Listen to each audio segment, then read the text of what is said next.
Hi there! In tutorial 1 we created our first scene and saved it. So now we can open it again from our recent scribes here in the project screen. Let's preview it to see what we have so far.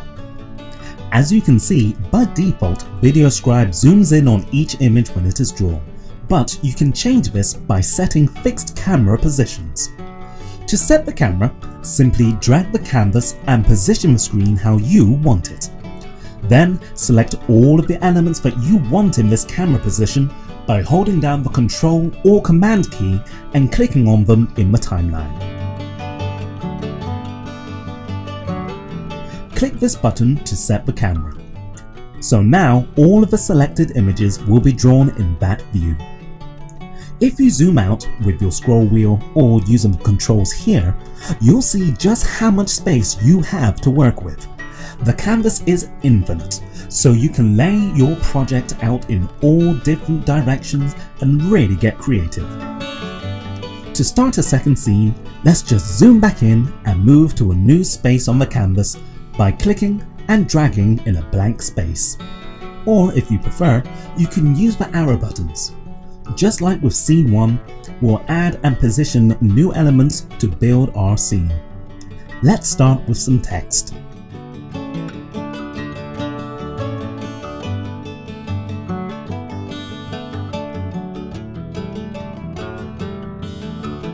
And now we will choose an image from our scenery folder.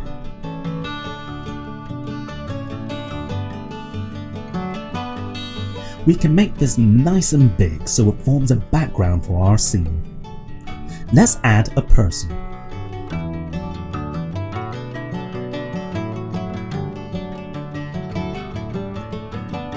And some books.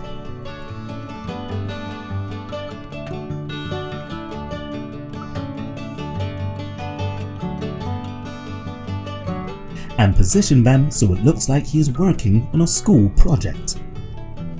As well as drawing images onto the canvas, you can erase them again too.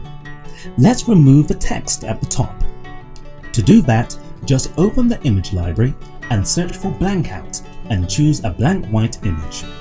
You can resize this to cover the element that you want to be erased.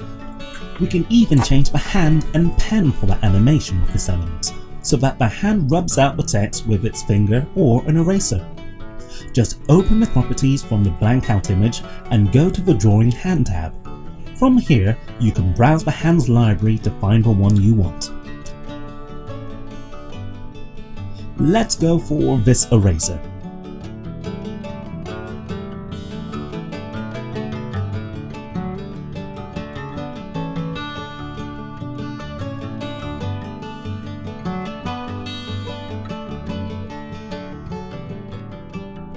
So now when you preview it, the hand will erase the text.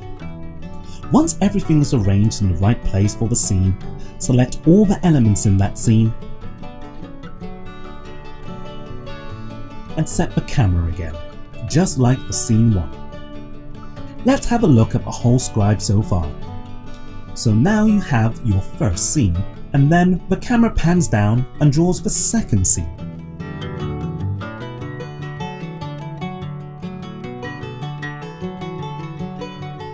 That's great. Don't forget to save your changes. So that's scene creation sorted. In tutorial 3, we'll look at how to add voiceover and a soundtrack to our scribe. Thanks for watching.